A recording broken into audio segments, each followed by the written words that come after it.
డక్కెలవారిపాలెం గ్రామానికి సంబంధించి మీదూరి సేనయ్య కుటుంబం పాపం అనేక రకాలైనటువంటి ఇబ్బందులు పడి ఇళ్ళు నిర్మించుకుంటే ఆ ఇళ్ళు కూల్చివేయడానికి అధికారులకు కానీ రాజకీయ నాయకులకు కానీ మనసు ఎలా వచ్చిందో అర్థం కానటువంటి పరిస్థితి. సాధారణంగా చూడ్డానికి వచ్చినటువంటి మాకే ఆ ఇంటిని చూస్తే కళ్ళంబడి నీళ్లు వచ్చేటువంటి దుస్థితి.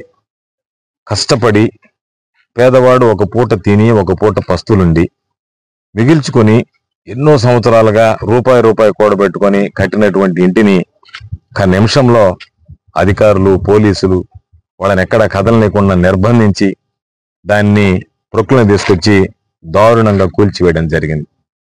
ఏ రోజైనా ఈ జిల్లాలో కానీ సర్వేపల్లి నియోజకవర్గంలో కానీ ఇంత దారుణమైనటువంటి పరిస్థితులు చోటు చేసుకున్నటువంటి సంఘటనలు లేవు.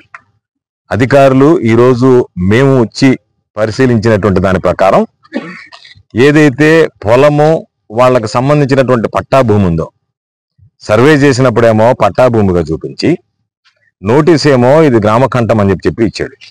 గ్రామకంఠాలు ఏదైతే ప్రజలకు సంబంధించి గ్రామస్తులకు సంబంధించి వాళ్ళ స్వాధీనంలో ఆధీనంలో ఉంటే వాటిని రెగ్యులరైజ్ చేయమని ఆర్డర్లు ఉన్నాయి. చంద్రబాబు నాయుడు ఉన్నప్పుడే 2015లో జీవో ఇచ్చాడు.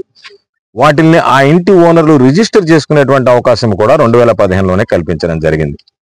కాబట్టి గ్రామకంఠాల మీద ఎవరైతే గ్రామస్తులు అనుభవిస్తారో అవి ఏదన్నా ప్రైవేట్కి సంబంధించినటువంటివో పబ్లిక్కి సంబంధించినటువంటి వాటికి ఉపయోగించుకోవడానికి తప్ప మిగిలినటువంటి గ్రామకంఠానికి సంబంధించినటువంటి భూముల్లో సంపూర్ణమైనటువంటి హక్కులు అక్కడ ఎవరైతే స్వాధీనంలో ఉంటాడో అతను యాజమాన్యం హక్కులు కలిగి ఉంటాడు.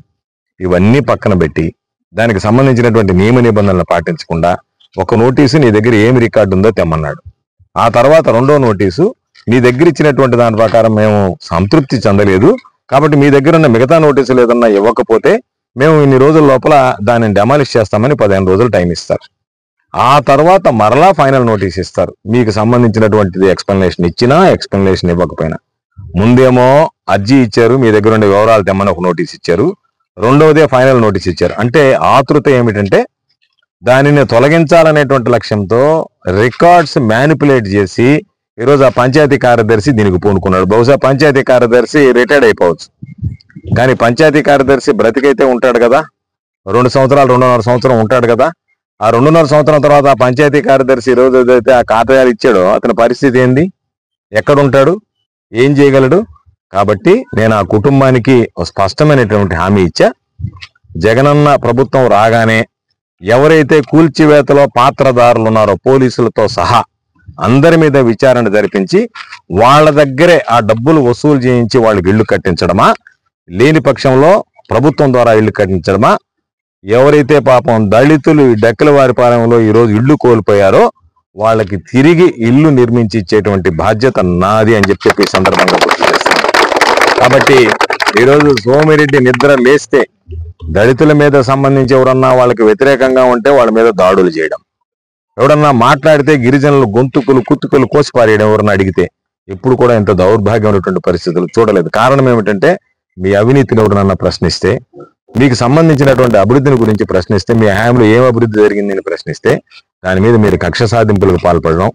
ఏ రోజైనా దేవాలయ భూముల దగ్గర నుంచి దానిని అమ్ముకుంటారు.